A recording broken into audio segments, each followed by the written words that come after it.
No está Fabrizio, esperemos que se reincorpore, pero si quieren hacemos una primera ronda de comentarios, dudas, observaciones sobre el video y cuando ya llegue Fabrizio que se integre. A mí me gustaría recordar, como decía Fabrizio al inicio del taller, que hace un año estuvo Marcela Turati con un grupo de periodistas haciendo algunas sugerencias y algún abordaje específico de cómo trabajar el fenómeno de la desaparición también desde el periodismo de investigación. Entonces también pensando que el origen también de este curso era hacer un abordaje específico también desde el periodismo. Si hay alguna duda para que podamos abordar en concreto lo que se plantea en el video. Hacemos una ronda ya sea por el chat o por comentarios. Ya se reintegró Fabrizio.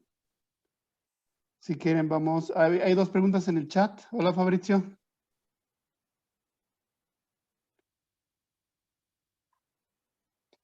Si quieren contestamos las dos primeras del chat y luego vemos si hay también participaciones de viva voz. En lo que Fabrizio se reconecta con el audio, déjenme leer las dos preguntas que están acá. Marta Silva de PopLab dice, Fabrizio, una desaparición cometida por particulares podría ser una pareja celosa que secuestra a su mujer, la encierran en casa o se la lleva y no da información a la familia de la mujer. ¿Les parece si yo hago una primera respuesta y abro el micrófono también por si alguien quiere hacer algún comentario? Bueno, Fabrizio diferenciaba la desaparición cometida por particulares, donde se presume un delito, del secuestro, específicamente porque el tipo penal del secuestro establece que hay una petición de dinero, ¿no? Entonces, efectivamente, la desaparición se puede relacionar con el secuestro en algunos casos. Yo en este no lo vería en lo particular. Habría que ver cuál es el avance que hay en términos de, o la ruta que va siguiendo el caso. Yo de entrada creería que no podría configurarse directamente desaparición, si es que hay evidencia de que se trata de un secuestro. Entiendo que, no sé si a lo mejor hay más detalles como para ubicar cómo se podría configurar el caso, pero sí hay, como en lo que describe Marta, una intención de privar de la libertad, una intención de separar, digamos, a la mujer de su propio contexto y de impedir que pueda comunicarse o obtener información con otras personas. Yo de entrada creería que no configuraría desaparición. Creo que allí el Ministerio Público tendría que analizar el caso específico para decidir si lo hace como privación ilegal de la libertad, como secuestro o como desaparición. A mí me parece que este ejemplo da cuenta de que la desaparición muchas veces está relacionada con otros delitos y que lo importante en este caso, independientemente de cómo lo configura el Ministerio Público, es la búsqueda inmediata y la aparición con vida de la mujer. Entonces creo que ahí habría una reflexión más de carácter del derecho penal, de cómo lo configuraría el Ministerio Público en función del Código Penal, pero me parece que es distinta de cómo se ha configurado la desaparición cometida por particulares, donde grupos armados entran a algunos lugares o domicilios y extraen a las personas. Entonces, no sé si Fabricio escuchó la pregunta y quisiera responder la pregunta que Marta le hace directamente.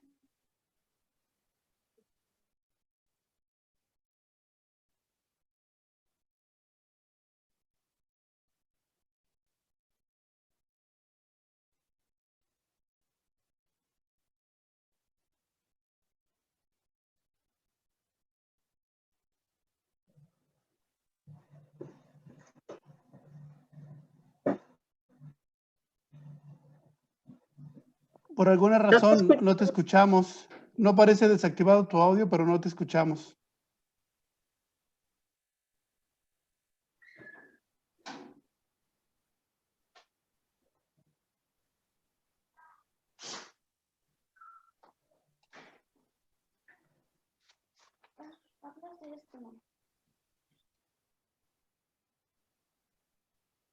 Quizás si te desconectas y vuelves a conectarte, Fabricio, porque no aparece activo O tu pueden audio. ser los auriculares. A mí me pasa a veces con los audífonos. Si le sacas los audífonos y tratas de hablar, capaz que es eso. Y a mí me funciona a veces apagar y volver a prender la computadora, porque a veces eso... Bien, pues en lo que Fabricio se conecta, no sé si hay alguien que quisiera hacer algún comentario sobre la pregunta que hace Marta.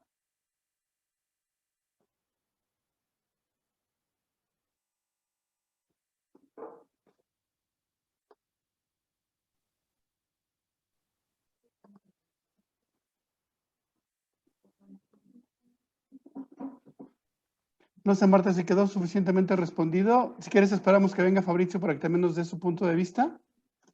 Voy a leer entonces la otra pregunta que plantea Cristina Magaña. Dice, en términos de presupuesto, ¿hay alguna reglamentación sobre qué se debe asignar o el tamaño en términos de estructura e infraestructura a personas que debe atender la comisión estatal?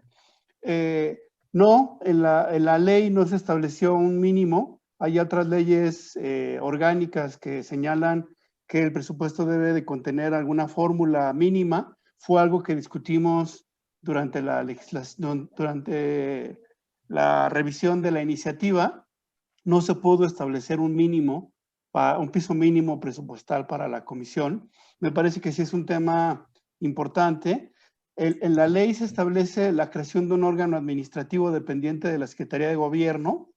No se dice específicamente cuál es el nivel que debe de tener esta comisión, y esa ha sido una dificultad. En julio pasado tuvimos una reunión con la Secretaría de Gobernación a nivel federal y uno de los temas que se le planteaba era que la comisión en Guanajuato no tenía presupuesto suficiente, no había una estructura administrativa y de personal que garantizara el cumplimiento de sus funciones, y la secretaria propuso una fórmula más de tipo político, que era replicar la estructura, el presupuesto, el nivel orgánico y la organización de la Comisión Nacional de Búsqueda que está vigente a nivel federal. Entonces hubo una especie como de acuerdo en la conversación en la que se estimaba que la comisión local tendría que crecer en función de el modelo nacional y a partir de ese ejercicio hacerlo. Es una dificultad porque lo que nosotros tenemos de datos informales es que la comisión local está funcionando solo con los recursos operativos que la Secretaría de Gobierno asignó y que no tiene propiamente un presupuesto asignado. En la fórmula de la Comisión Nacional, el gobierno federal está obligado a otorgar una cantidad de presupuestal para equipo a cada una de las comisiones estatales recién se formen. Y esta comisión comenzó a funcionar en julio y tendría que haber recibido 14.400.000 pesos y el gobierno estatal tendría que haber dado $1 millón, el equivalente al 10%. Entonces lo que tenemos es que la Secretaría de Gobierno dio 1.400.000 para que funcionara este año y que el gobierno federal dio 14 millones que tendrían que establecerse en un proyecto, sobre todo para infraestructura y recursos materiales para las búsquedas en campo. Quizá la fórmula para darle contenido a este concepto de suficiente tiene que ver con el universo que tiene que atender la comisión. La comisión, como decía Fabricio, tendría que buscar alrededor de 2.500 personas, que son los registros que aparecen en las carpetas de la Fiscalía, y tendría que cumplir toda esta función para búsqueda en las 5 categorías de búsqueda que se establecen en el protocolo homologado. Es decir, no solo tendría que contar con presupuesto para funcionar administrativamente, sino que en términos del operativo necesita un presupuesto suficiente y la infraestructura necesaria para buscar a 2.500 personas desaparecidas en los acumulados hasta el día de hoy. Habrá que ver cuáles son los casos que se van sumando y efectivamente qué otro tipo de acciones tendría que seguir. Uno de los aspectos a monitorear de la comisión tiene que ver efectivamente con el proyecto institucional, con la infraestructura, con el presupuesto y con cómo ha ido cumpliendo lo que se establece según el mandato de ley. Muchas gracias. ¿Me escuchan ahora? Gracias por el apoyo. Sé que es uno de los temas también que, pues, digo, que se han trabajado, ¿no? Pues el fondo, había leído las preguntas, creo que no agregaría, aunque no escuché todo, pero no agregaría más. Estoy seguro de que el tema ahí va. Una curiosidad nada más, esta sí me permito, en las búsquedas que está habiendo ahora, justo ha habido problemas, no tanto porque no haya un presupuesto como tal, sino que no todo el presupuesto se puede gastar con la flexibilidad que requiere una actividad de campo. Por ejemplo, contrata a un excavador, a una persona que ahí mismo venga y trabaje el día. O paga un taxi para alguien que perdió el camioncito. No hay forma de reembolsarlo, porque no hay factura, etc. Eso se iba a suplir a utilizar con un fondo aparte para la comisión de búsqueda, un fondo diferente de su presupuesto, como más flexible en el gasto, ¿no? Era otro tema que era de la ley. Les planteo posibilidades. Quieren, están bien, ahora pudieron, no digo descansar, pero estar más relax para empezar ya la tercera parte y a lo mejor acabamos un poquito antes o tomamos 5 minutos de descanso que estaban previsto terminando las preguntas. Yo por mí puedo empezar la tercera parte, pero no sé, alguien que se exprese, que quieran, cómo están de ánimo, Yo puedo seguir. No sé si hay más comentarios o dudas del video. Okay, también. Me quedé con una pregunta, Jajas. Adelante. Si quieres. Gracias. Ok.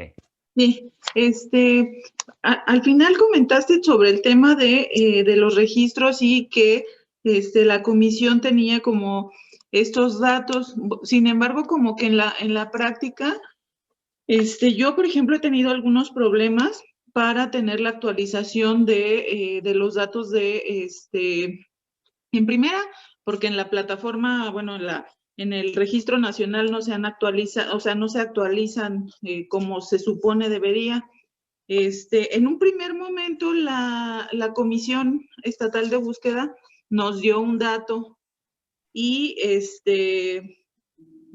posteriormente volvimos a pedir la actualización y ya no nos negaron pues el dato, nos dijeron que teníamos que solicitarlo con la Fiscalía. ¿Quién estaría entonces obligado a darnos esta actualización o digamos para sobre todo tener claro a qué instancia podemos recurrir para tener estas actualizaciones de los registros? Sí, pero ¿sobre cuál registro? Porque son instancias El registro de supuestas. desaparecidos. Ok. Bueno, el registro estatal de personas desaparecidas y no localizadas actualmente debe ser responsabilidad de la Comisión Estatal de Búsqueda de Personas, pero no lo tiene.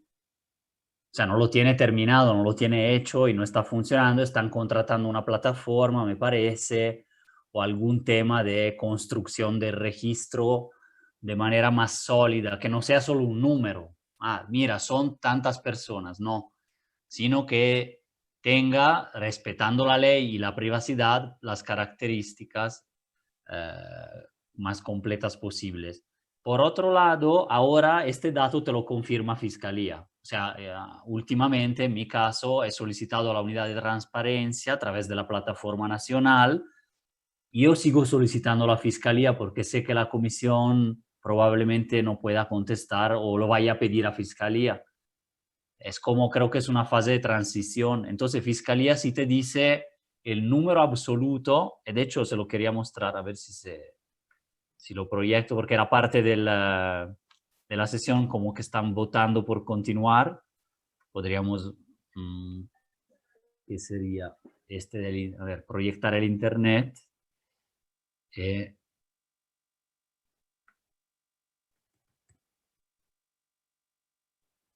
A ver si es este.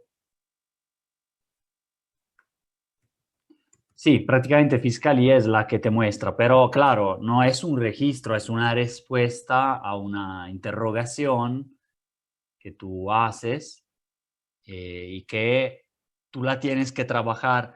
cuando empezamos, de hecho, ¿no? Varios, entre colegas, y así a publicar periódicamente los números también. Esto es lo que recibes, no sé si están viendo, esto es lo que recibes. Aquí ni siquiera me decía el total de personas desaparecidas. Decía, cálculalo tú. ¿Con base en qué? En esta cosa, que es una fotocopia, no es ni un Excel, que por cada municipio, ¿qué te dice? Además, te dice el número de indagatorios. Y eso lo he visto que en los medios a veces había cierta confusión.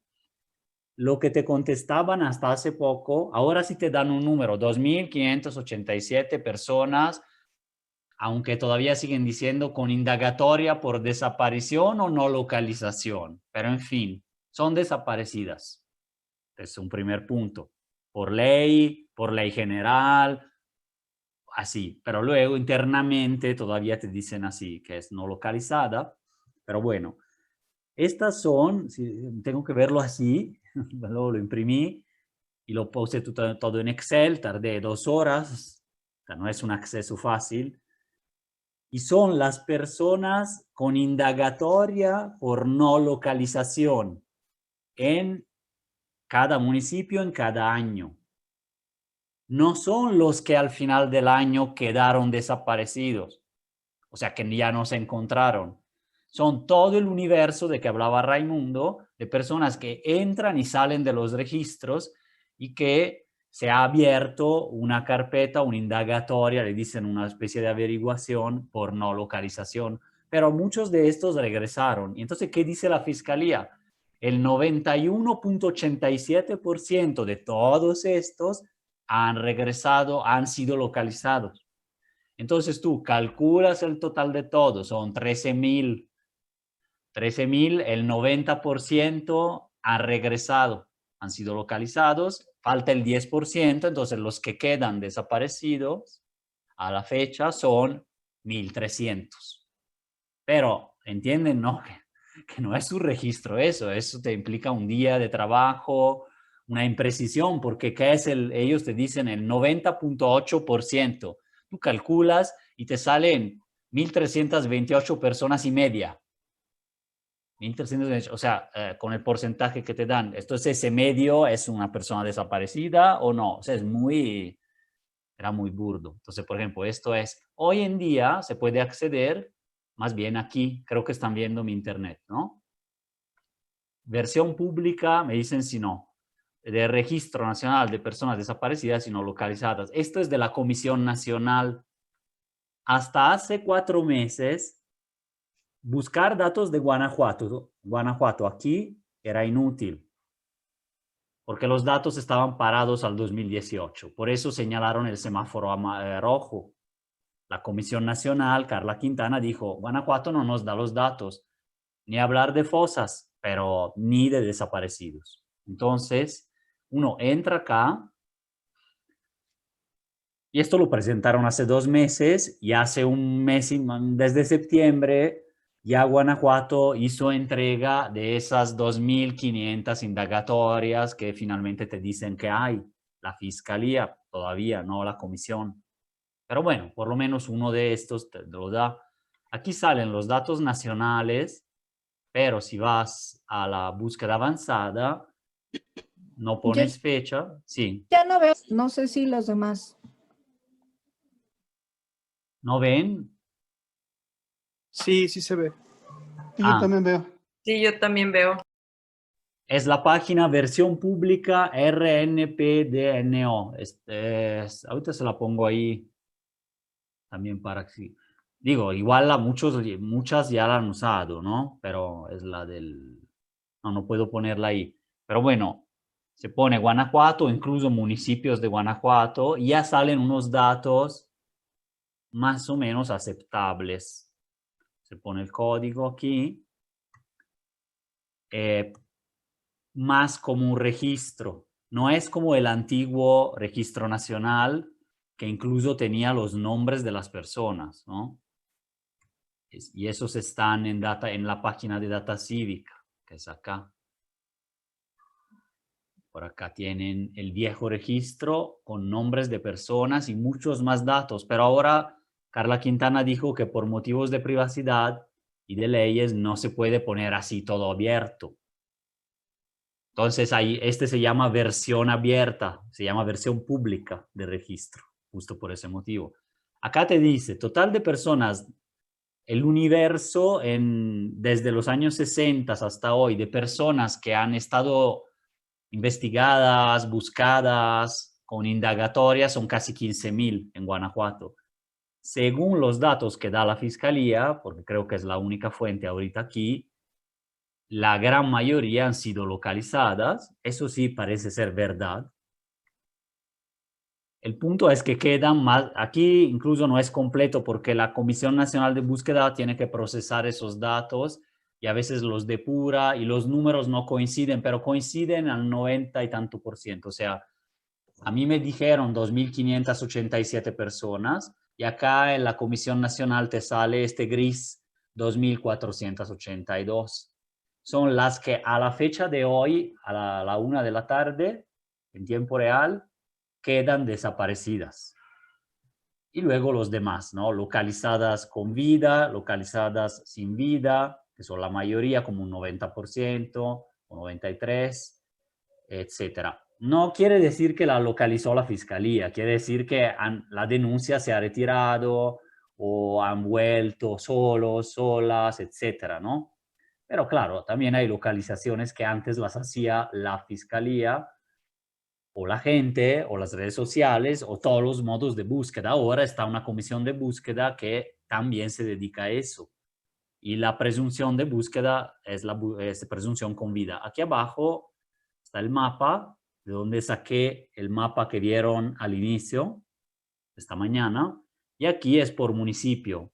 Se pueden ver algunos datos, cuando menos. No te van a salir tantas características, pero hombre, mujer y los totales.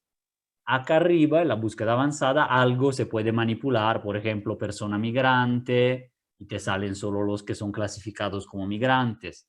Grupal o étnica, grupo indígena, discapacidad, servidora pública, puedes ver, pero todavía ha sido criticado, pero sí es un avance respecto de los anteriores, que era una base de datos en Excel que tenías que trabajarla horas y horas para sacar alguna información. Entonces, eso era una parte que quería ver, aunque el tema, digamos, central, ¿están viendo el PowerPoint o creo que ya no? Entonces, espera, mejor. La página web, el navegador. Paso a compartir. Bueno, esta es una, gracias por haber posteado ahí ese link.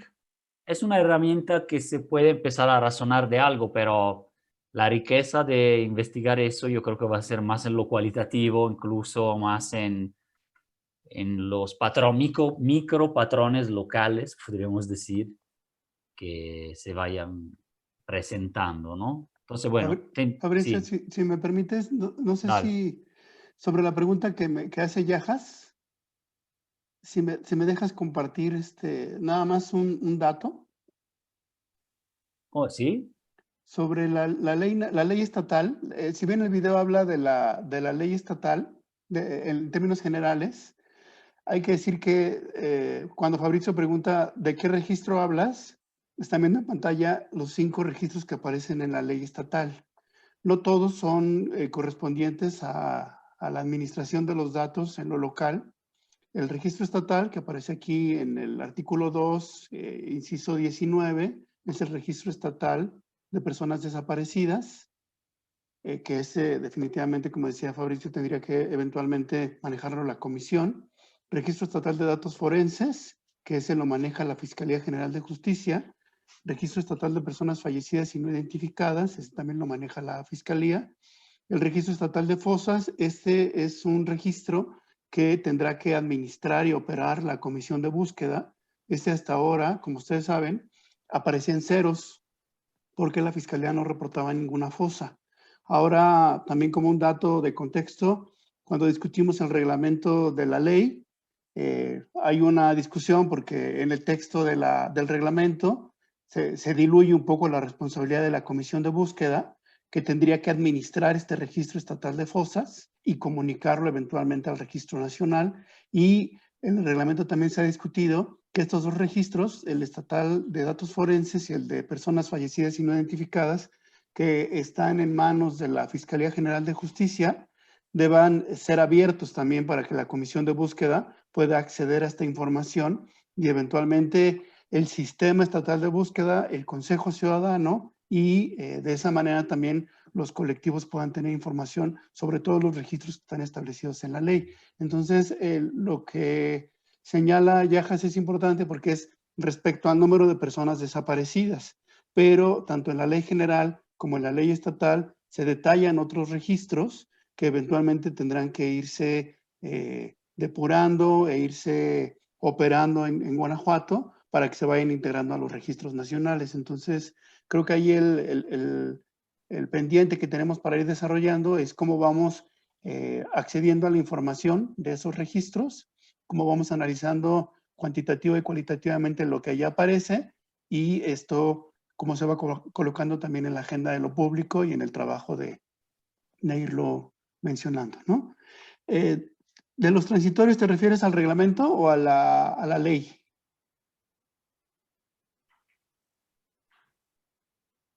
A la ley, ¿no? Porque, bueno, se supone que es donde se estableció el tema del registro estatal. Sí. De hecho, lo que menciona Fabricio de que la Fiscalía envía información a la Comisión Nacional es justo por los transitorios, donde se estableció un plazo legal para que la Fiscalía actualizara todas sus carpetas y las comunicara a la Comisión Nacional para que formaran parte del Registro Nacional. Es decir, estas notas de que Guanajuato está entre las entidades con más casos de desaparición junto con Jalisco, en realidad es porque no aparecía. Tenía pocos datos que se reportaban a nivel nacional y después de este ajuste de que posterior a la desaparición de la categoría de persona no localizada en la ley, es que la Fiscalía está obligada a entregar los registros a la Comisión Nacional. Lo mismo va a suceder con el registro de fosas. Reportaban 0 y ahora no van a reportar 0 porque al menos tienen aceptados formalmente 3. Habrá que darle seguimiento a cómo este registro estatal se configura. Insisto, tendría que ser la Comisión Estatal de Búsqueda que a su vez luego haga llegar esta información al Registro Nacional. Muchas Gracias, gracias. Fabricio. Sí, gracias. Sí, eso ayuda para lo que viene, de hecho, para el tema que tenemos, que es sobre justamente el tema de las fosas y a lo mejor mostrarles algo de sociedad civil que se está haciendo, que es de interés. Igual ya hice un PDF que se lo voy a pasar con las diapositivas, para que las tengan y puedan investigar más, ¿no? Porque finalmente son muchísimos temas.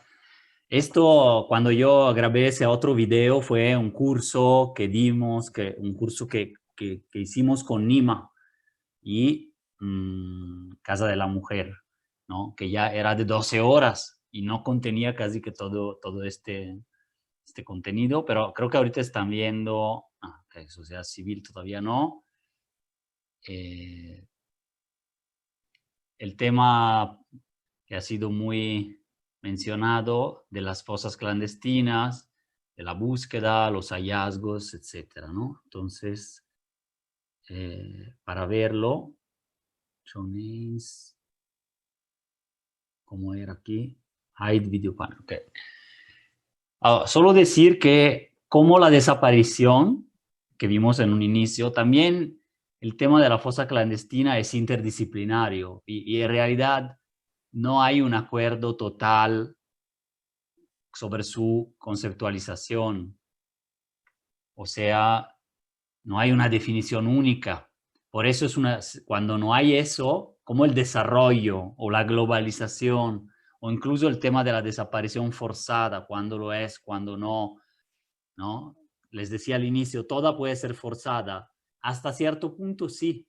Si queremos subrayar la responsabilidad de las autoridades en mantenernos seguros y seguras, si queremos decir que en ciertos contextos, como era Campo Algodonero, Ciudad Juárez, y como es parte de Guanajuato, ya es una omisión de la policía, de todos los órganos de justicia y de seguridad.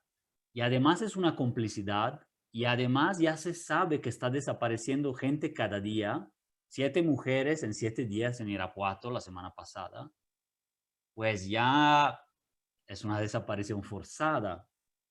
Es decir, no es casual, no es local, no es de una vez, ¿no?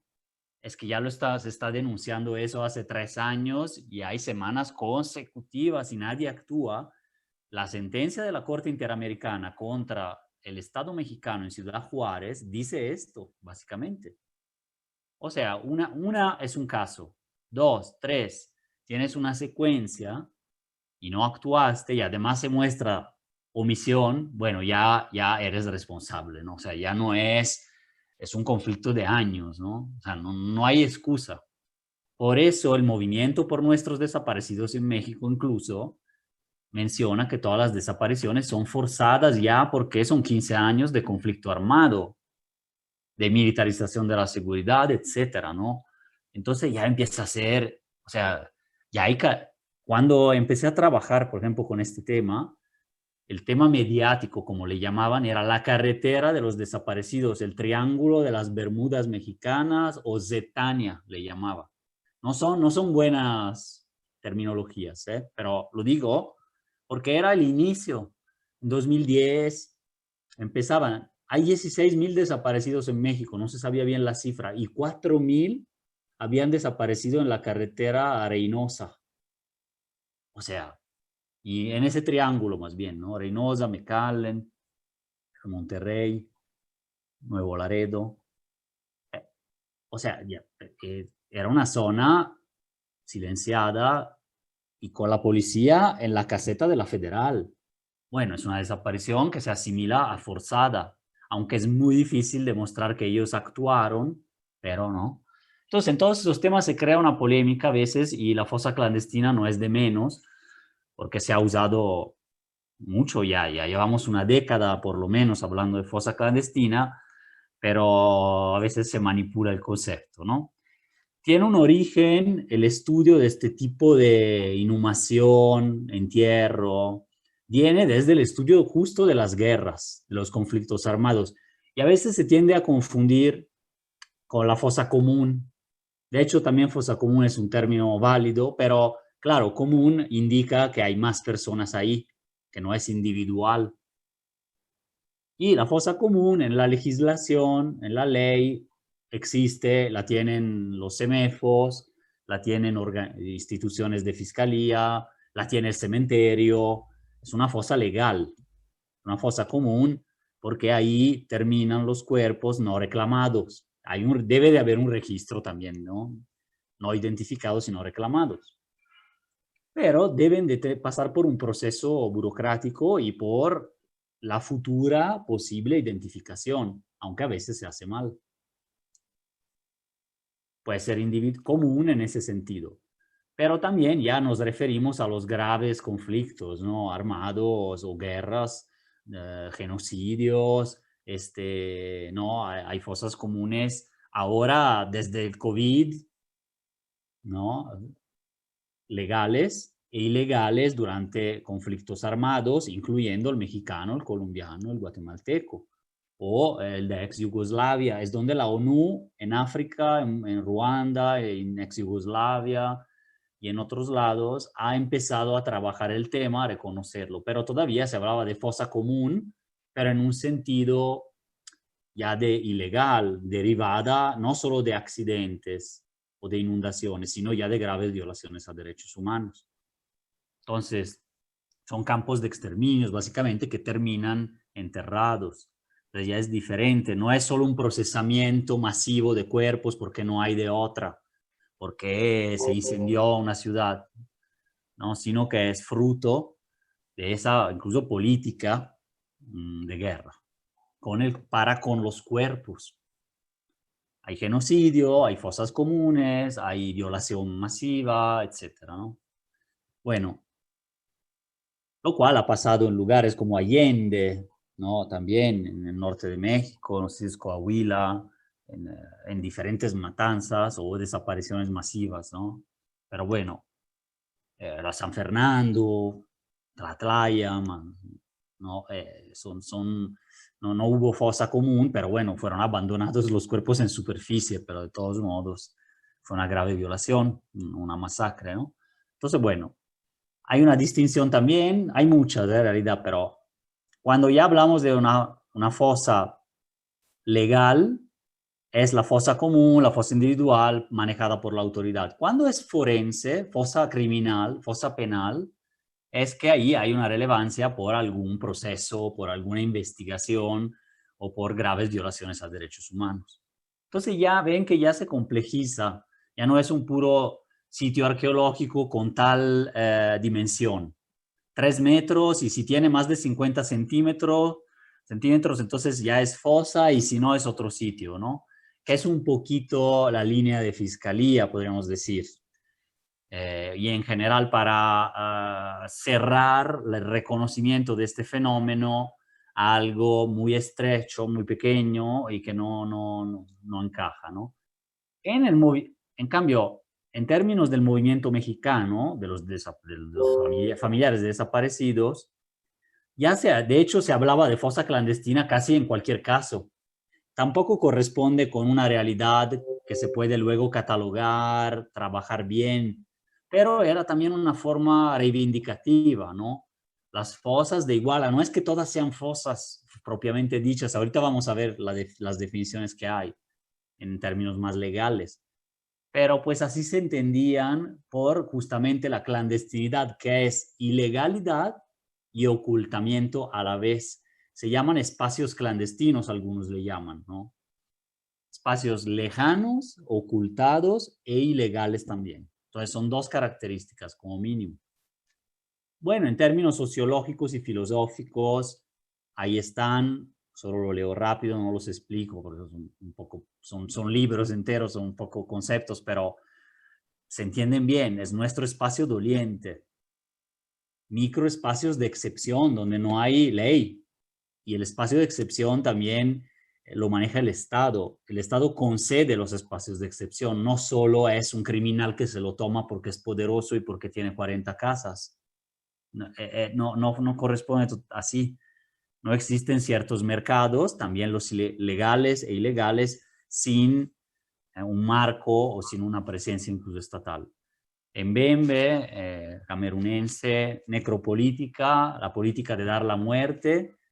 En Europa y Estados Unidos, en el norte global, se habla de la biopolítica, ¿no? La política de la vida, los hospitales, el estado del bienestar.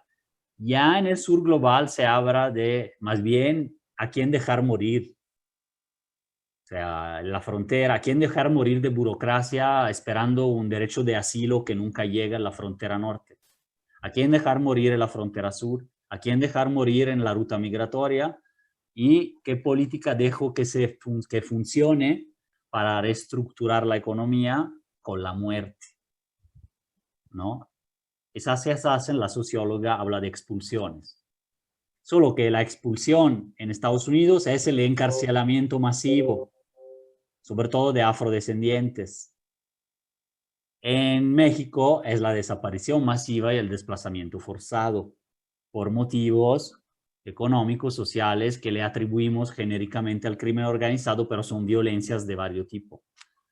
Se compara la situación incluso con la lógica del campo de concentración y con la lógica de la prisión que se estudiaron en el siglo XX por estos dos filósofos, Agamben y Foucault, ¿no? Son espacios extremos, el límite de nuestro pensamiento, sentir, civilización incluso, ¿no? Igual después vemos el video de Carolina Robledo, algunos lo habrán visto en PopLab. Ese es muy interesante cómo te da otra visión antropológico-social. A ver si avanza, ya le piqué para cambiar. Esta, ok. Hasta antier, la Fiscalía negó durante 10 años fosas en Guanajuato, aunque en realidad la CNDH lo había señalado, acá lo pueden ver, no voy a leer todo así. La misma Fiscalía, atención, en otra información, decía que hay 20 cadáveres enterrados y luego eran 50 en diciembre pasado. O sea, aumentaron de más del doble cadáveres enterrados, pero no hay fosas. Bueno, ¿de qué manera estaban enterrados que no era una fosa? Yo esto nunca lo entendí, pero hay otros estudios y finalmente este año, tanto por la discusión de la ley, primero el Congreso y algunas diputadas del PAN quisieron incorporar este concepto, pidieron una investigación, de alguna manera, una colaboración de colectivos, organizaciones internacionales, pues nosotros desde la academia se elaboró una propuesta, no fue aceptada, mismo que no fue del todo, no fue aceptada básicamente tampoco en el reglamento de la comisión de la ley, de la misma ley como tal, por varias argumentaciones técnicas.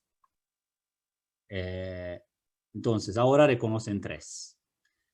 El informe que se realizó fue una manera de visibilizar las fosas. El informe de fosas clandestinas 2009-2020 reconoció, un hallazgo fue reconocer 109 fosas con 268 cuerpos en 29 municipios, con registros de prensa. Y no solo, atención, había un boletín de la Fiscalía que hablaba de una fosa, aunque no lo reconozcan. Una fuente sí era el boletín, nada más que era una fosa de una persona que enterró a una niña en su jardín. Sigue siendo una fosa clandestina, pero no está reconocida. Es de hace 10 años, 8 años, ¿no? Pero sí existe en Guanajuato capital. Tampoco se reconocía. Bueno, eso dio pie a hacer un mapa que se trabajó con el equipo de PopLab, pero que sí visualiza muy bien una base de datos que también se integró, muy completa, que se puede usar ya para fines de investigación. Y ayuda, ¿en qué ayuda? En análisis de contexto y a las familias en búsqueda y a la Comisión Estatal de Búsqueda también a tener más contexto. Finalmente, prácticamente se hizo el registro, que no está. Y ojalá pronto se integre. Sí sé que están trabajando en eso, pero lo esperamos para aportar y para ver qué arroja, ¿no? Porque, como decíamos antes, la historia de la desaparición, pues cambian las lógicas de la violencia, ¿no? ¿Qué lógica de la violencia está en Salvatierra hoy y hace 3 años?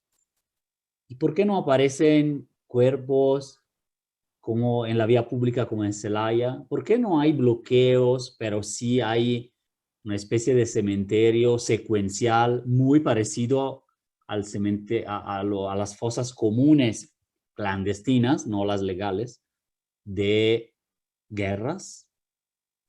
Entonces, ¿y por qué en otro lado no excavan o excavan y no entierran?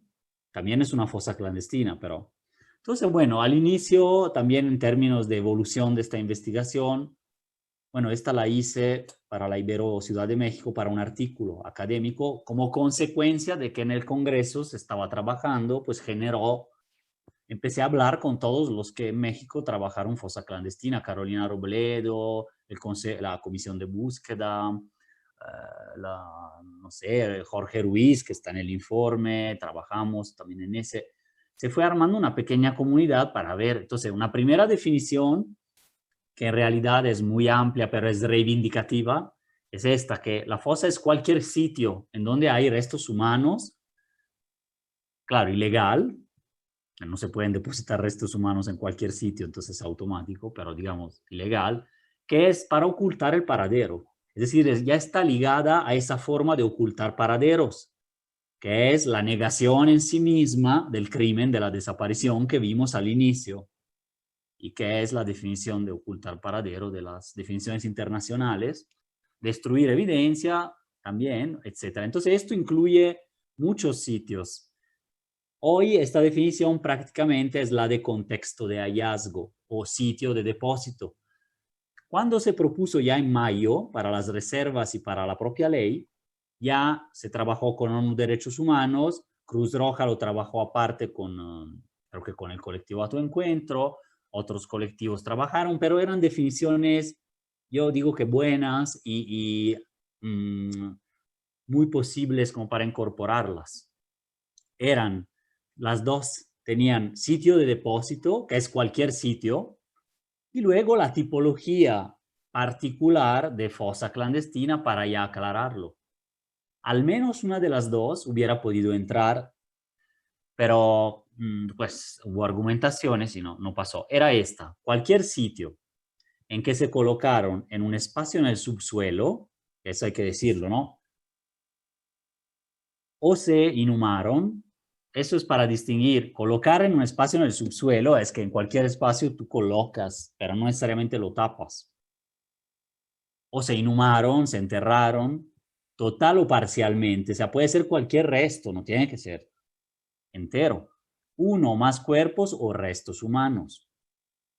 Porque ya es una voluntad de ocultar debajo de tierra. No importa si es, ahora sí para hablar un poco en términos muy crudos, ¿no? Si son solo partes. Y no fue específicamente determinado por las autoridades para dicho fin.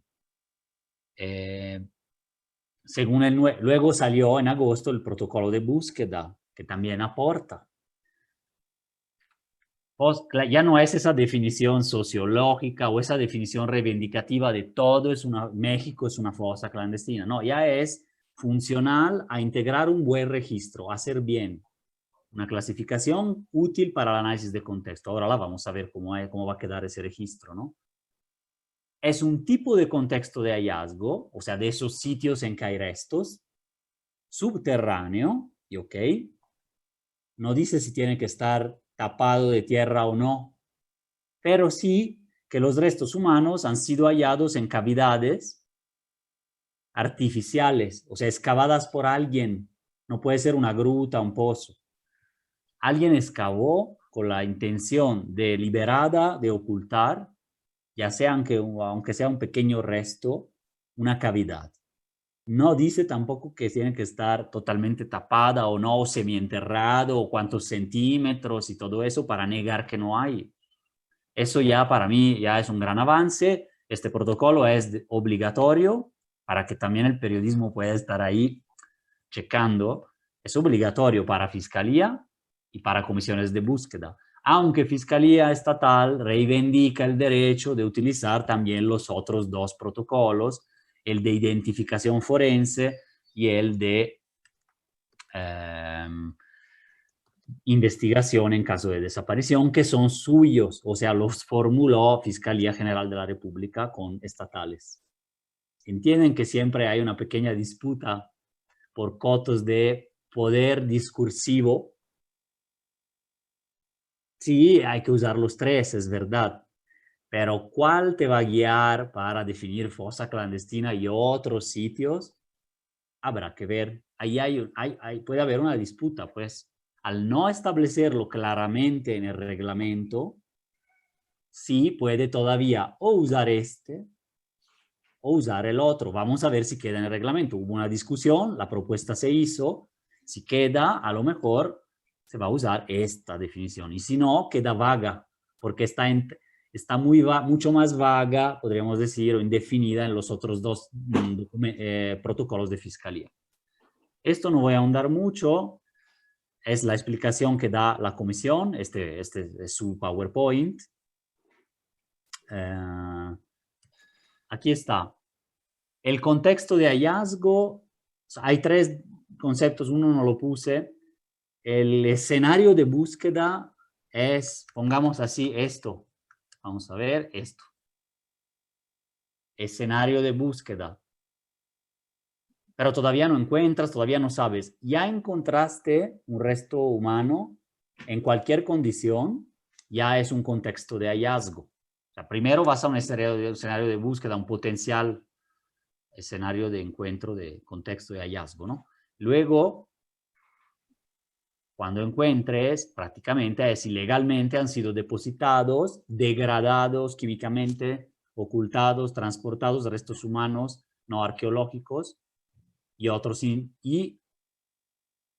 otros indicios asociados a cuerpos. Entonces puede ser un hallazgo también de ropa y otras cuestiones que pueden ayudar al contexto, al análisis de contexto, por eso se llama también contexto de hallazgo, ¿no?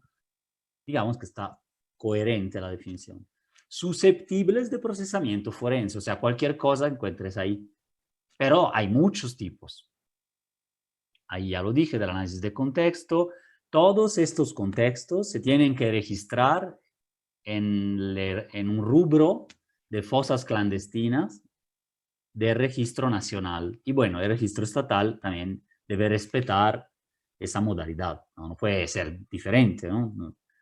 Entonces, tipos que pone el nuevo protocolo, allá es más largo la explicación, aquí lo puse rápido, nomás para mostrar. Superficie, tienen que registrarlo más o menos así, no más o menos, concretamente así. Subterráneo artificial, que es la fosa clandestina. Natural, una gruta. Cuando no puedas clasificar un subterráneo, es otros. Acuático, o sea, más bien espejos de agua, ojos de agua, se dice, naturales, artificiales, hechos por el hombre, bueno, por el hombre o la mujer, pero digamos, humanos, y otros. Por ejemplo, otros líquidos, aceite, gasolina. Arquitectónico, como una casa. Destructivo, ya es la cremación por fuego, degradación química u otros. Cuando no haya cómo clasificar, otros. Hay que vigilar mucho que se clasifique bien, pero no para reivindicar cuántas fosas hay. Eso ya es secundario realmente. ¿No? A nadie le importa que sean 10, 15, 20, sino que primero porque hay que reconocerlo bien para el análisis de contexto, para abonar a la verdad, para que se entienda el patrón criminal y se pueda prevenir, para miles de motivos también de identificación. Eso, procesar bien los sitios, es un ahorro de tiempo y de recursos para la posterior identificación. A veces se identifican antes que hagan el ADN.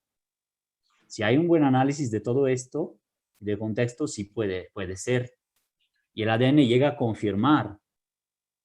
Lo que están haciendo muchas veces es sacar rápido, sin todo este análisis, sin el cuidado, y entonces ahí te queda un vacío que luego quiero verte cómo lo vas a llenar cuando te lleguen 150 cuerpos que identificar, todos revueltos a lo mejor, los huesos, los restos, en un laboratorio, ¿no? Por eso la ley prevé que puede entrar a coadyuvar el mecanismo extraordinario de identificación forense, el MEIF, y puede entrar a coadyuvar Fiscalía del Estado, también cualquier equipo forense internacional, la ONU, el equipo argentino, el equipo mexicano de antropología forense, o sea, y no es una violación de la soberanía, sí es un apoyo necesario. Todos los estados pasan también por eso, no porque no haya competencias aquí, pero pueden estar desbordadas en una crisis forense. La búsqueda, tipos. Claro, comúnmente decimos búsqueda en campo, en vida o terrestre. Terrestre ya implica probablemente contextos de hallazgo de restos humanos, ¿no? Hay 5 tipos que se refería a Raimundo también. La inmediata, antes de los 5 días, se le llama así. La individualizada, busco a una persona, ¿dónde está? No sé, Mario Gutiérrez, presuntamente se cometió un delito o no, no importa, porque la comisión de búsqueda busca siempre y desde el principio. No es que tiene que ver con la comisión de un delito. Ahora, según la ley de Guanajuato, también la Fiscalía debe de buscar e investigar al mismo tiempo sin esperar ni una hora, ni 72, otra invención. O sea, no es invención total, depende de otro factor, pero aquí no hay. Es inmediatamente búsqueda e investigación de 2 instituciones como mínimo y de todas las instituciones que estas 2 soliciten, con oficios o con búsqueda en campo, etcétera, ¿no? Tienen que mover. Búsqueda por patrones, elementos comunes que se hace poco, ¿no? Relacionar varias desapariciones. Generalizadas. ¿Quiénes están en este predio? No lo sé, pero voy a buscar. ¿Quiénes están en este hospital? ¿Quiénes están en un anexo, todavía no lo sé, pero voy a buscar en general y veo después si empata con la base de datos, con las imágenes de los colectivos, con el catálogo que tiene, ¿no? Busca de familia es cuando está una persona a lo mejor en situación de calle, hospitalizada, sin identificación, y se busca a su familia. Lo ven mucho en redes sociales, ¿no? También. Pero todo esto se hace en conjunto, ¿eh? Es conceptual la diferencia, pero la comisión hace todo. Debería, ¿no? Y según el caso, privilegia uno u otro. Hay un buen esquema de resumen, no lo voy a comentar, pero lo dejo en el PDF, ¿no? Esta se hizo con la cuenta Desaparecidos Guanajuato, la cuenta de Twitter. Tiene una campaña de pedagógica, de sensibilización, que también les invito a seguir, además de difundir alertas, en colaboración con Desaparecidos Irapuato y Guanajuato, el Facebook, pero también con muchos otras cuentas como Sangre de Rebelde, cuentas de colectivos, etcétera. También difunde información de utilidad social en el sentido de que las mismas personas que tienen un desaparecido lo piden. Entonces hay trípticos. Todavía no hay uno bueno en Guanajuato, pero hay de Jalisco y hay este resumen porque se hizo así de manera muy rápida para quien pide ayuda y en general para sensibilizar a la población. Entonces hay varios. Aquí después lo verán, cómo se conectan las búsquedas. No está acabado, pero hay una parte, déjenme ver el tiempo, cómo vamos, que veo la hora, para dejar espacio a comentarios, digo, o sea, todavía podemos un poquito más. Les quería mostrar rápidamente dos cosas. Una, pero muy rápido, solo para comentarlo y lo ven, sociedad civil, la historia de los colectivos, etcétera. Se ha escrito de eso, pueden buscarla. No ha sido, ha sido larga porque ya hay colectivos desde 2010, pero también ha sido muy reciente porque hace un año se desarrollaron otros 6, 7. Se desarrolló toda la acción colectiva de las desapariciones recientes que suceden en otro contexto. El otro contexto era contexto migración, por ejemplo, San Luis de la Paz, Justicia y Esperanza, contexto de interfronterizo con Zacatecas, desaparición forzada de los cazadores, 8 familias de León. Ahora está eso, sí, existe, pero hay otras también. Entonces la lucha también se complejiza, cómo se complejiza la desaparición y hay que encontrar ese mínimo común denominador para la acción.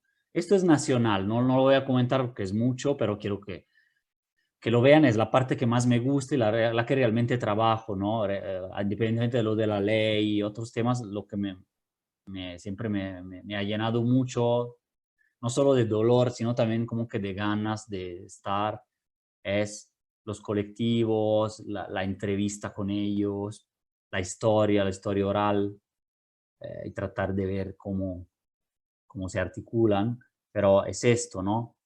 De víctimas a defensoras. Primero se creó la figura pública de la víctima, ahora ya ya es viejo eso también, y reivindican una figura pública de la defensora de derechos humanos que pasó de víctima a defensora de todas, a buscadora de todos.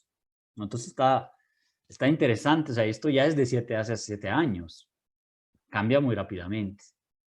Se generan cambios importantes, la ley de víctimas, la ley de desaparición, los primeros colectivos ya de búsqueda terrestre, los que te dicen, hijo, mientras no te encuentre, mientras no te entierre incluso, te seguiré buscando, ¿no? Los de Iguala empezaron básicamente esto.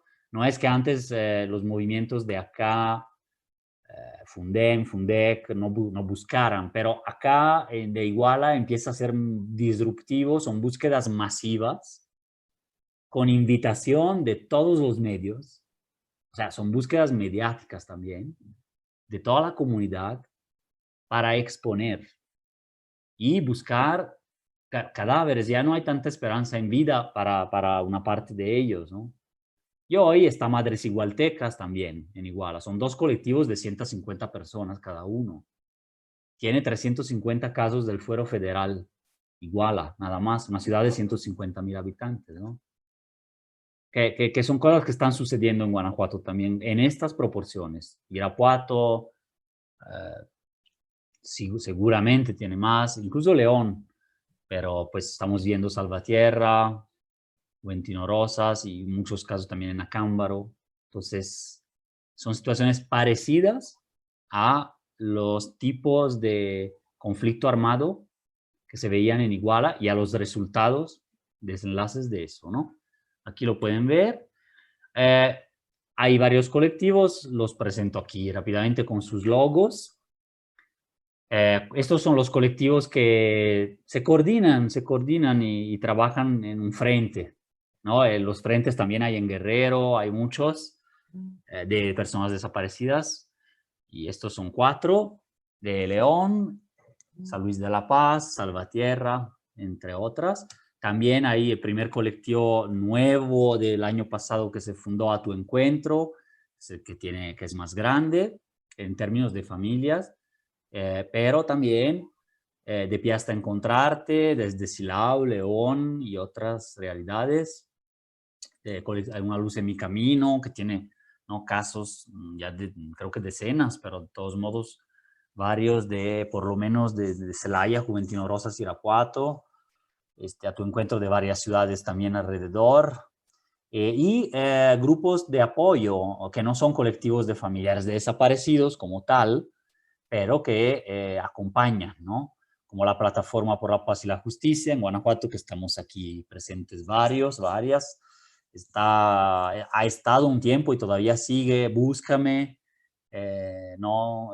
Buscando Desaparecidos México, acompañó todo el proceso inicial de la incidencia legislativa y también política del inicio del colectivo A Tu Encuentro hasta, ¿no?, febrero, marzo, y así, pero tiene también casos que acompañan Irapuato, Sembrando Comunidad, que también es pues un grupo que también tiene más bien un enfoque de víctimas en general, pero claro, también se reforzó y trabajó mucho desde esa época también con A Tu Encuentro. Bueno, es un panorama así. Otra acción colectiva son las búsquedas, las marchas, las búsquedas en CEMEFO, la búsqueda en vida. No las pude resumir aquí. Por otro lado, por ejemplo, es una iniciativa, pero arriba señalo otras, no para ser exclusivista de esta, pero Mujeres Desaparecidas Guanajuato en Facebook y Twitter, la Alameda, que tiene años, el Desaparecidos Guanajuato, que son más de unos 15 de voluntarios y voluntarias, el Twitter, también el Facebook de Desaparecidos Irapuato, que recuerdo fue pionero en tener miles de seguidores, que no estoy elogiando porque tiene tantos seguidores, pero fue estratégico porque no había ningún colectivo básicamente en Irapuato, y fue gracias a una unión de fuerzas entre una página Facebook. Muchas cosas ya empiezan en la web, también por miedo. Pequeñas marchas de pocas familias en julio y agosto. Hubo un foro en la Ibero en que vinieron estas familias con Mario Vergara, que lo hemos visto aquí, ¿no?, de los buscadores de Huitzuco Guerrero, aquí a la derecha. Se creó una conjunción de factores de fuerzas, un cura de Irapuato, defensores de derechos humanos, hasta periodistas, han apoyado en la formación del colectivo, pero la página fue muy estratégica en empezar como un movimiento 6 meses antes incluso, ¿no? Y que, claro, de las redes impulsó ya una cuestión real, ¿no? Digamos, no real, pero otras iniciativas que también señalo es un incipiente equipo de acompañamiento y observación en las búsquedas. Hay que decir que el derecho a la búsqueda es de los familiares a participar. Eso es un derecho también en Cortázar, lo es. También lo es donde está cerrado. De una u otra manera hay que empezar a trabajarlo y ver cómo, pero tarde o temprano se debe dar acceso, ¿no? Pero también es un derecho de las familias solicitar que haya un acompañamiento de expertos. Así lo dice el protocolo y creo que hasta la ley. Puede ser un experto en documentación, un un experto en derechos humanos, y finalmente normalmente son o expertos que vienen de fuera, realmente buscadores, que han venido de Coahuila, así, pero también puede ser local, de otra ciudad, para justamente ser observador y supervisar. Entonces se ha creado un equipo que está funcionando en la búsqueda de Salvatierra, que puede funcionar en otras, que se va formando poco a poco como en competencias, con el manual del buen brigadista de las brigadas de búsqueda, con formación, con lectura, con videos por ahora, y claro, tiene que aprender mucho más, pero aquí en Guanajuato básicamente no había personas, ¿no?, que acompañaran. Han llegado también de fuera, de la Ciudad de México, integrados en este equipo. Entonces es una experiencia interesante, ¿no?, que yo creo, ojalá vaya prosperando y siguiendo y ampliándose y generando una buena relación, que ya la tiene, con los 7 colectivos y con la Comisión Estatal de Búsqueda, que también va creando una cultura de la búsqueda de alguna manera. Entonces, bueno, esta era la parte de sociedad civil. Y para ya ir acabando, solo 5 minutos, yo digo así, ¿qué les parece si las leo rápido? Les paso el link del video, no lo podemos ver aquí, y más bien a partir de esto comentamos. Tips no son míos, algunos, pero pocos. Son de periodistas profesionales de varias ciudades, sobre todo del foro que hubo ahora, del grupo de Marcela Turati, de A dónde van los desaparecidos, de Zona Docs, etc. Pero es interesante ver. Esto también es una recomendación de colectivos. No usar fotos sensibles. O sea, no tiene caso generar más visitas o morbo para una nota porque muestro justo el esqueleto destruido, ¿no? O cosas así. Sé que la mayoría de los medios no lo hacen, pero sí hay algunos que sí. Es ofensivo. Y son fotos incluso que se sacan ilegalmente de una zona acordonada por fiscalía, que no se puede ya, cuando está acordonada no se puede sacar foto. Pero bueno, salen, a lo mejor es el mismo, la fiscalía que las pasa o algún familiar, yo no lo sé. Pero eso ha suscitado mucha inquietud porque hay un riesgo concreto también de seguridad y mostraron la cara de las personas. Entonces, es mejor no hacer lo que no tiene tanto sentido realmente para una buena nota. Puede haber fotos panorámicas, fotos generales, simbólicas, un zapato y una varilla, o sea, hay maneras, pero es la historia, ¿no? Hay que... interés por sumarse a la exigencia de las familias para con las autoridades o pura difusión de casos, ¿no?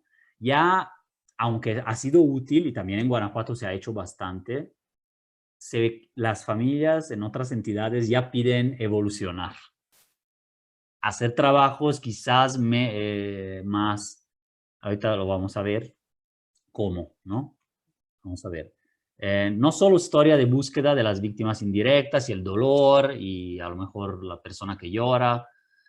Ok, sí es bueno señalar su caso, eso sí, a veces le sirve, sino también los gustos, la presencia en vida de la persona desaparecida, qué le gusta hacer en tiempo presente, qué sueña, qué relación tenía, etcétera, etcétera, con la familia, qué más extrañas, etcétera, etcétera, qué cuentas de él, cómo es. Y es otra manera, tú puedes también hablar del caso, ayudar, pero de otra forma, ¿no? Son recomendaciones que saqué del foro y de otros 2 o 3 en que he participado y escuché. Lugar de enunciación, saber que el lugar de donde estamos no es solo un dolor familiar, personal, porque si no parece en el que algo andaba. No nos interesa eso. Si algo andaba o no, el punto es que nadie tiene que desaparecer y eso afecta a toda la sociedad. Y no es tarea, y de hecho nunca concluye una investigación para saber ni qué ha pasado. Y en la mayoría de los casos no es así. Entonces, eso es lo que piden, ¿no? Estoy también su voz un poco. Hay que referirse a ellas en tiempo presente. La búsqueda es en vida. Aunque estemos en una fosa clandestina, el locus, el lugar de enunciación de quien trabaja, debe ser el de que estamos buscando en vida, por eso lo anterior. Cada día que pasa duele y se pierde posibilidad. eso implica un compromiso con la publicación. No necesariamente apresurada, pero sí un compromiso claro, una expectativa clara para el familiar. ¿Cuándo es que va a ser? ¿O de qué me sirve esto? A veces vas a una asamblea y esto a mí a nosotros de qué nos sirve tu nota. Y se va razonando, no es que te prohíben hacer la nota, pero tú ya lo pensaste más. De esto se deriva la responsabilidad de publicar rápido, en algunos casos, pero con la calidad. Entonces, eso es experiencia, ¿no? El cómo está, cómo se siente y todo el tema, a veces son no buenas preguntas para romper el hielo o para empezar la entrevista en sí. Así lo señalan. La ética es más importante, sobre todo en pandemia. Recuerden que son víctimas interseccionales, como en el género, ¿no? O sea, normalmente de hecho son mujeres, pueden ser afrodescendientes, indígenas, o en condiciones precarias laborales o de pobreza, perdieron su trabajo por la búsqueda. Entonces es más complicado. Aprender a escuchar activamente lo que están pidiendo, más allá de la prisa, que también entiendo que es un vínculo a veces, pero no es cualquier manejo. Es como les comentaba al inicio, el enfoque diferencial, el enfoque de víctima de desaparición es diferente. En Coahuila eso generó un fondo, ya lo decía en el video, aparte. O sea, sí de víctimas, pero de víctimas de desaparición es diferente. Por todo, ya creo que lo justifiqué. Analizar el riesgo personal del reportero, la reportera y de la familia, sobre todo, pero de todos, ¿no? Saber prepararse para poder exigir temas a la autoridad. Como esto que vimos aquí es un inicio y estar leyendo esos manuales, hay bastantes. Si alguien está interesado, luego nos hablamos, se los puedo pasar, se leen rápido, son como 10 a lo mejor, pero son muy buenos resúmenes. Los tiene el Centro Pro, los tiene la ONU, IDEAS, la Comisión Mexicana, el GIAS, los antropólogos. Con eso, tanto familias como periodistas, yo creo que hasta en un tiempo relativamente breve, sí le hacen como para ser muy buenos conocedores. Yo todavía ni los termino, ¿no? Pero lo digo también para autocomprometerme, pero son buenos, ¿no? Entonces, con eso se puede hacer un paquete después y se leen bien.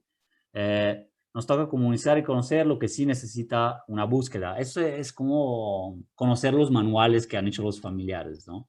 Porque igual lo cubres o cubres una entrevista porque no puedes ir a búsqueda, aunque en algún momento también los periodistas a veces en Guerrero van, al menos uno, pero pues también es una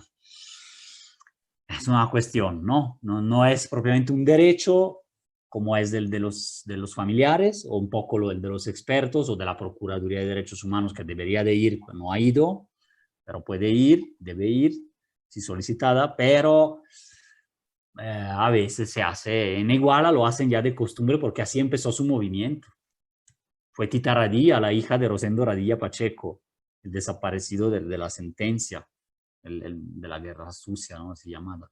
Entonces, crisis económica, atención a las leyes, se está discutiendo la ley especial de declaración especial de ausencia, hubo un foro con Jalisco, comparativo, un foro también de la plataforma, porque perjudican sus derechos, pero fuerte, ¿no? Y en Jalisco es una ley mucho mejor. Ojalá todavía mejore aquí, pero digo, hay que saberlo y pues ahí es la autoridad que hay que cuestionar. En Veracruz a veces algunos reporteros iban y decían, pero le cuestionaban a la familia, que por qué recibe, cuánto recibe, o por qué, o cómo, la revictimizan, ¿no? También me lo contó una señora del colectivo Solicito, si no me equivoco, o el otro que tienen de Orizaba, más bien, de María Herrera, Orizaba. Pero finalmente la cuestionaba más a ella que al fiscal. No, es que ella no es su responsabilidad buscar y darte las pistas y que te cuente todo, ¿no? Es que a veces uno se pasa por la prisa y puede suceder. No despolitizar y normalizar esta violencia. Hay que tratar de abonar a la memoria colectiva y también, aunque la familia a lo mejor todavía no lo reivindique así y te dice, no busco a culpables, finalmente un enfoque, no tan directo siempre, pero un enfoque de que finalmente la justicia, la verdad y la memoria también son importantes, ¿no? Sin manosear la declaración como tal de la familia, ¿no? Sin meterle palabras como que más de activismo, que a lo mejor a algunos nos gustan, pero tampoco es ético. Balance entre inmediatez y contexto, pero también calidad.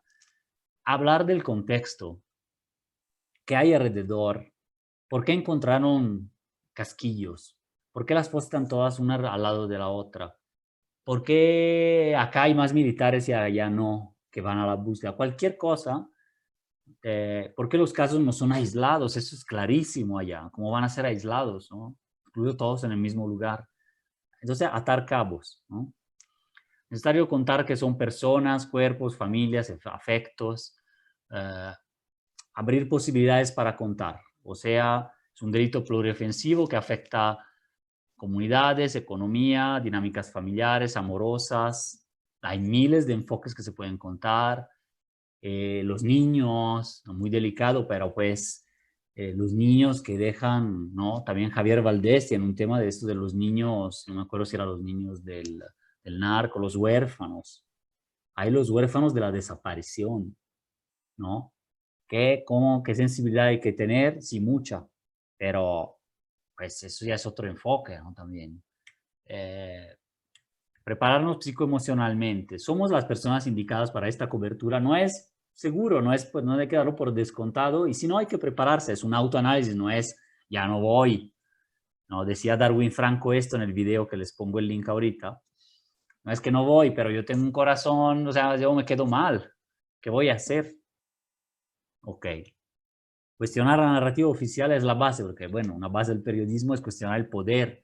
La verdad que los defensores que estamos a veces ahí, o el académico, o el familiar, a veces hasta algunos funcionarios, o sobre todo, bueno, ellos sí son función pública, tienen que estar en cuestión, pero digamos, los participantes no tienen realmente un poder, ¿no? O tienen muy poco. Y en cambio, donde no se cuestiona a veces es la actuación de la autoridad, porque luego ahí hay que estudiar, que para saber si funciona o no es difícil. Entonces, esto dice el video, les invito a verlo, ¿eh?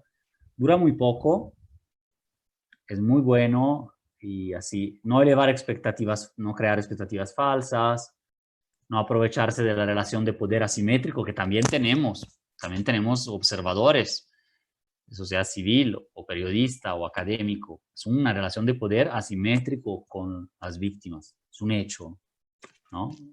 Hay trabajos o reportajes que ya dicen ellos que ya no sirven tanto como antes. Hay que escuchar mucho. Entonces no empatan con la realidad diaria y acción de las víctimas. Déjenme ver si aquí...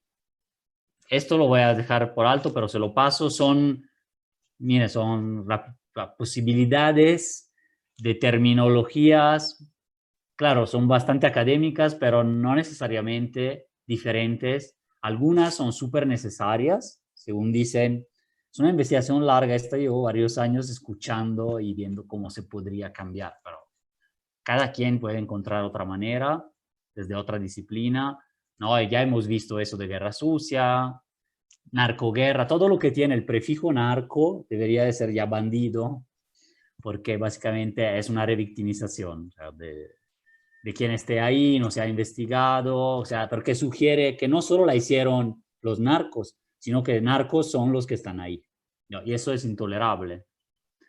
Yo lo he usado mucho tiempo, ¿eh? O sea, hasta parece que tiene un punch periodístico, pero de verdad sí es muy mala práctica. Eso lo señalan todos, o sea, no hay...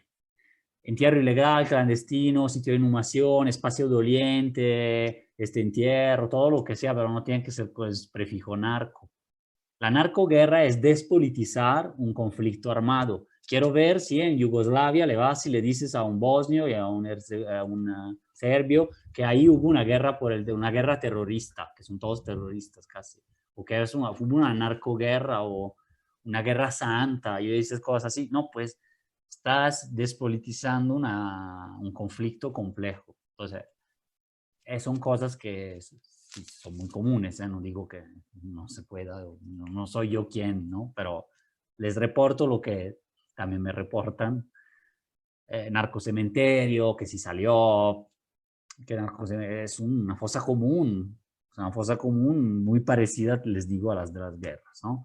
Ejecución da a entender que alguien ejecutó una sentencia, que es casi ahí está bien. Lo ejecutaron, ¿no? Pero no fue un brutal asesinato, una grave violación, una ejecución extrajudicial, como muchas veces son cuando interviene la fuerza militar. No, es una ejecución, es un enfrentamiento. Muchísimos de los enfrentamientos, lo demuestra el Centro ProDH, son ejecuciones extrajudiciales o masacres de gente que ya estaba rendida.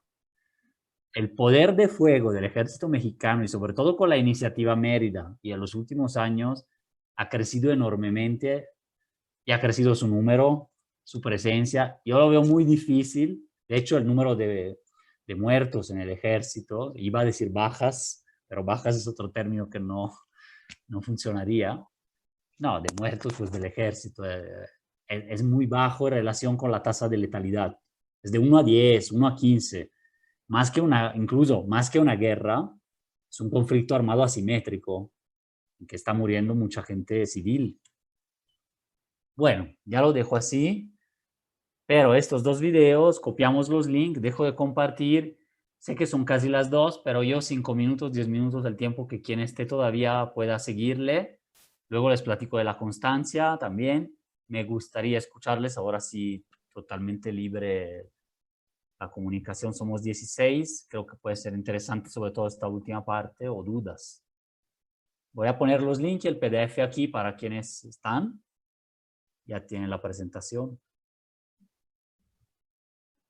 Y bueno, pero perdón, antes agradecerles mucho, ya me fui en mi rollo y así, pero la verdad yo estoy muy contento de poder estar con ustedes aquí en la misma sede, en el mismo lugar, porque son las personas que admiro acá en el estado de Guanajuato, de que leo y que sí, para mí es como ¿no? una especie de segunda familia de gente, aunque no todos nos conocemos, pero pues en las marchas nos vemos, en el trabajo colaborativo, y pues entonces sí me siento muy bien con eso. Y ya, quería decirles este mensaje un poco más amoroso, de que todo el tema ha sido un poco también emocional, pero bueno, adelante, entonces ya dejo de hablar. Voy a poner documentos ahí para que los bajen. Hasta silencio.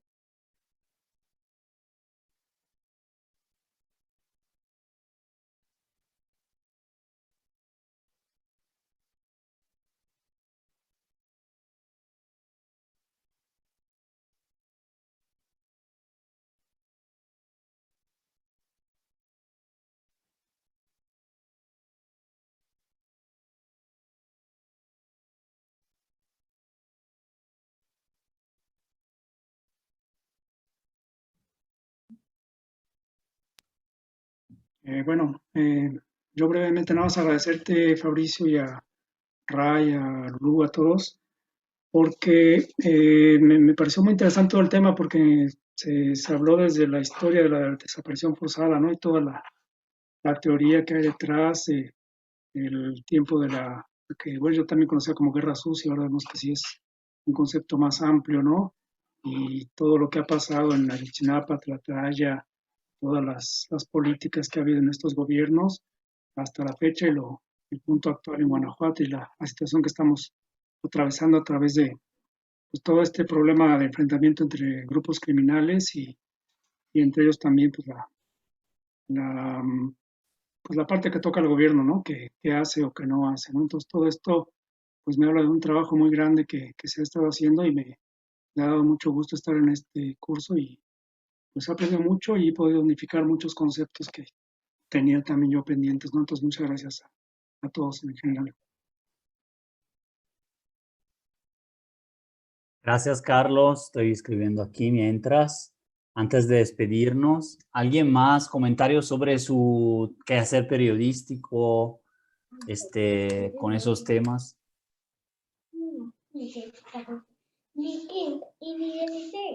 Suri, espera. Perdón, es que están aquí mis No, hijas. ella que quería decir algo. Sí. Este, No, pues solamente igual también agradecer no solo por el ejercicio del día de hoy, sino por todo el acompañamiento que nos dan, toda la orientación con la que nos apoyan tú y Ray para los momentos en los que nos toca estar trabajando pues cuestiones de este tipo, el tema de la ley y pues todo el proceso que comenzó precisamente con este asunto de la ley. Y pues también agradecer mucho esta última parte, sobre todo de estos puntos que resaltas para que podamos mejorar la forma en que abordamos las historias de desaparición y de algún modo cambiar el chip, porque sí estamos de repente muy metidos en el asunto de pues de sí retomar como el dolor de las víctimas, y nos hemos olvidado un poquito de contar las historias de las personas, efectivamente las personas que no están. Sí, sí, y yo también voy viendo y trato de cambiar un poco mi enfoque porque ha sido muy igual así, ¿eh? Pero ya las familias evolucionan en todo, en la búsqueda, etcétera, y ya el tema de la desaparición no es igual que hace 5 años. Entonces se genera, es bueno estar bastante justamente con ellas, con quien también acompaña, etcétera, para eso. Por ejemplo, aquí hay proyectos, ¿no? Recetario para la memoria. Chefs, jefe, ¿no? Cocineros de toda la República que acompañan las recetas de las mamás, ¿no? En búsqueda. La receta preferida del hijo, por ejemplo. Es un proyecto maravilloso. ¿Y quién abordaría la desaparición? Ya no desde el llorar, el caso o la ficha de búsqueda, que también puede servir en parte, a lo mejor en un inicio, etcétera, sino también desde vivencias, etcétera, ¿no? Que pueden estar en una nota chiquita también, pero tiene otro enfoque. Entonces eso, por ejemplo, ya hay bastantes más que antes. Pionero fue Huellas de la Memoria, Cuesta de los Zapatos, de hace 4 años, pero ahora hay bastantes más. Entonces se pueden mezclar las dos cosas, ¿no? También la parte de la nota, pero también la parte de estos tips que yo bajé de diferentes pláticas, de Marcela Turati, el taller que vimos, y de otros colegas, ¿no? Entonces, bueno, se lo dejo ahí. Marta, ¿querías decir algo? Sí, hola, hola otra vez. No, es bien Sandra. importante lo que comentas, Fabrizio, y bueno, lo que nos mostrabas allí de cómo pues la evolución del proceso de las víctimas ha sido rapidísimo, ¿no? El del movimiento por la justicia y la dignidad tenía mucho el enfoque de las víctimas, pero 7 años después ya no es así, son de personas pues podría decirse sobrevivientes, pues, o sea, o de buscadoras, o de personas activas, ¿no? Que ya no solamente están esperanzados a que el Estado busque a su familiar, porque de hecho no lo hace, pero incluso aunque lo haga, ellos también están participando activamente, ¿no? Ese es un enfoque, un cambio completamente pues, de paradigma. Y eso pues obviamente nos pega a nosotros que tenemos que informar de la mejor manera posible, con mucho enfoque de derechos humanos, que nosotros hablamos muchos de ellos, pero de repente nos quedamos atrás, ¿no? O sea, tenemos que actualizarnos en un montón de temas y pues ahorita como mencionas de cuidar mucho la dignidad. Aunque yo estoy en un medio que no publicamos rápido, te puedo decir que tenemos que darles este tipo de temas, tenemos que cuidarlos un chorro, aunque no sean de publicarlo en cuestión de minutos o de horas. No tenemos ese afán de publicar rápido, pero también tenemos ese reto, ¿no? Junto con mis demás compañeros que están en Breaking News, de cuidar de que por ese afán de informar rápido, pues no se nos vaya a ir un error, ¿no? Entonces, todos los tips que nos das, que nos dan ustedes, el asesoramiento, incluso casi, no sé, 15 minutos antes de que publiquemos, ahí estamos como locas buscándolos, bueno, locos, no sé si mis demás compañeros, a ti o a Raimundo, oye, este término, oye, se los agradecemos profundamente, la verdad, que tengan esa disposición siempre de apoyarnos, ¿no? Y pues este curso nos va a dejar un chorro de cosas, ¿no? Muchas tareas, abre una puerta a seguir aprendiendo y el compromiso ahí ahí. Y muchas gracias a ti, a Ray y a todos mis compañeros. Gracias a ti. Y antes tenías una pregunta, no sé si se contestó cuando se me fue la luz, pero pues yo digo que es una desaparición igual, aunque si ya la dejen comunicada es una desaparición por particulares, ¿no? Esta de Sí, la, pues a lo de la mejor mujer. como decía Raimundo, a lo mejor es cuestión de ver el enfoque, ¿no? O sea, decir Pero la pueden procesar de diferentes maneras. Sí, Sigue sí. siendo, pero puede ser abrir una carpeta por trata o Igual. por violencia familiar, etcétera. Ajá. Pero si es una desaparición, hay que elegir con el abogado también la característica que sea más fuerte para buscarla, ¿no? También. Entonces, Sandra Orlando. ¿Me escuchan ahí?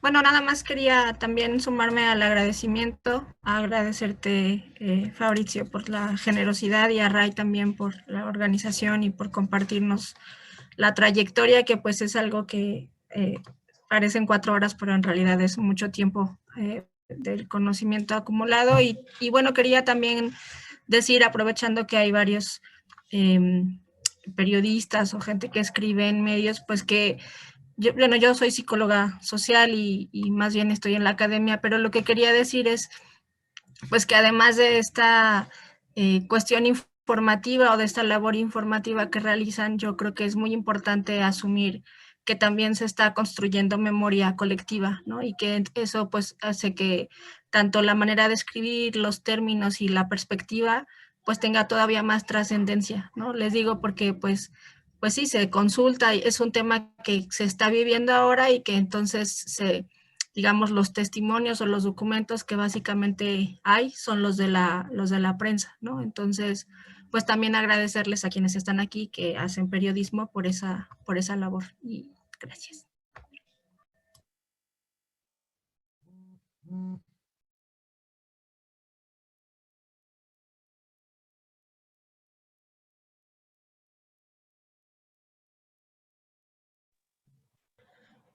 Bueno, yo igual quería reiterar el agradecimiento con Fabricio por este taller. Fue muy interesante conocer toda la historia de los desaparecidos y en especial me gustó mucho esta parte de que hay que reconceptualizar el cómo nos referimos a ya sea a los narcos o a los distintos grupos, porque en nuestra labor de periodistas es muy importante las palabras y hay que ser muy cuidadosos. Entonces, reitero mi agradecimiento y estuvo muy interesante el curso. Gracias. Muchísimas gracias. ¿Hay manos levantadas todavía? ¿Alguien que quiera intervenir? No sé si está todavía también. Ah, sí, adelante. Hay una parte que me parece como muy breve, pero es algo que todavía no se ha logrado unificar en varios medios. Incluso creo que nosotros hemos tenido ciertos tropiezos al respecto con el tema de la imagen. La teorización de la imagen al respecto creo que se queda un tanto ambigua con el concepto que se maneja, ¿no? Yo no conozco a todos los que están detrás de la parte gráfica en los medios en Guanajuato, pero también creo que tanto este espacio, como dice Orlando, que la palabra es importante para nuestro quehacer, la presentación de la misma es la más potente, ¿no? Al final, todo lo que estamos manejando en redes sociales, en televisión, etcétera, tiene que ver con esa presentación de lo que sigue, que es la palabra, ¿no? Entonces, primero tenemos esa imagen que nos puede causar ese morbo que debemos evitar, pero creo que está un tanto siento que las reglas todavía no están del todo claras, ¿no? Porque el concepto de morbosidad no está unificado. Entonces, vaya, quedan eslabones perdidos que propondría, si existe la posibilidad, teorizar al respecto y compartir estas experiencias de lo bien y lo mal que hemos hecho en el transcurso de estos años, en los medios de comunicación y en general, ¿no? No, totalmente. Es un concepto además hasta cierto punto culturalmente determinado y puede variar en el mismo país. Claro, hay un estándar mínimo, eso ya sería un buen piso que lo deben de establecer no solo el gusto general, porque sino también aquí es como es tema de víctimas o temas de, bueno, víctimas, también es un tema de activismo, porque finalmente se está exponiendo la cara de un activista, no de una víctima, porque las personas del colectivo tal que fueron enfocadas o vistas están en una situación peligrosa como alguien que está en una marcha con granaderos en la Ciudad de México, es decir, está enfrentando una situación y tú le sacas la foto de frente. En una marcha en la Ciudad de México te quitan la cámara, incluso te hacen eso porque se enojan. Y acá no, porque son las familias, porque... entonces, ahí está al frente de una fosa común, está al frente de una zona donde hay casas ahí arriba que están viendo quién está ahí, Hay casas altas alrededor, por ejemplo, Salvatierra. Entonces, muchas cuestiones que quizás las familias ahí tienen un poco más de voz para poder decir que es morbo y que no. Ahora, tampoco están de acuerdo todas entre ellas, ¿no? Es decir, ahí se debe crear una cultura también de eso con los medios. Yo creo que una alianza de los colectivos con los medios locales, cuando menos los locales, que estamos aquí y otros, para con el manejo de cierta información va creando códigos éticos implícitos, no una ley que te va a pasar algo, ¿no? Pero sí de eso, porque se pasa de un extremo a otro, si no, no hay ninguna foto, no sale, no se toma, pero no es ni cara ni nada, es un árbol, no pasa nada, pero al menos es la zona o cómo lo puedo tomar, o sea, hay formación de eso. Igual después se van a hacer talleres, no yo, pero a lo mejor participo de alguna manera, pero no así. Pero por ejemplo, Daniela Rea, la periodista que también mostré su libro, escribió La Tropa, porque mata a un soldado, y ¿no? También participa de esto, ¿no? Por ser de la zona, de alguna manera puede apoyar mucho con taller de documentación para familias en campo pero también de manejo de fotos, periodismo, información y el tema del morbo. A ver, Orlando había escrito ahí, les estoy poniendo, entonces, perdón, el link de los videos que no vimos, son breves, vale la pena ver 2 o 3 de esos, si ya lo vieron porque estaba en un medio, lo pasan, pero el de este tema de comunicación vale la pena. Hay uno que es de la UASM, de la universidad, vale mucho la pena, pasa rápido, son muy buenos, y ese resumen que ya vimos. Y los otros 7 mitos sobre desaparecidos y desaparición, pero el video es de Colombia, y lo escuchas, es prácticamente lo mismo. Por eso lo escogí de Colombia, porque es mejor incluso que algunos que encontré aquí. 7 mitos de la desaparición, o sea, 6 minutos, ¿no? Bueno, perdón, Orlando. Más bien es Alonso y luego yo.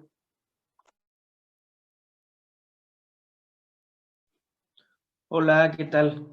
Pues otra vez, muchas gracias de verdad por el curso. Creo que fue intenso, pero muy, muy cargado de muchísimos contenidos. Estuvo, la verdad, muy bueno. Bueno, pues yo tengo poco por acá en esta trinchera y también mucho menos aún en el tema de desaparecidos y desaparecidas. Así que agradezco mucho todos los contenidos, ¿no? La riqueza de todo y su disposición. Y algo que me encantó, que la verdad creo que, bueno, valdría la pena rescatar también en la labor periodística, sería la parte de contexto. Como todo este análisis cruzado, sobre todo al inicio con los mapas, de todas las variables que existen dentro del territorio, ¿no? Y no ver el asunto de la violencia desvinculada, ¿no? De procesos políticos y económicos mucho más amplios. Creo que tanto la parte micro, ¿no? De las historias individuales y familiares, que es importantísimo rescatar en términos cualitativos, ¿no? Como decías, Fabricio, pero también la parte estructural, ¿no? De que esto no sucede en un contexto aislado, porque justo el discurso oficial ese es el discurso que tú decías del desarrollo económico, del bienestar, de la bonanza. Y mientras está pues operando todo ese discurso y esos procesos por debajo está todo este contexto de violencia. Entonces creo que también habría de algún modo que empezar a hacer un esfuerzo para que periodísticamente se refleje eso, no en notas aisladas, sino en un mismo cuerpo de discurso, ¿no? Y ya pues agradezco mucho también esa parte. Muchas gracias. Entonces,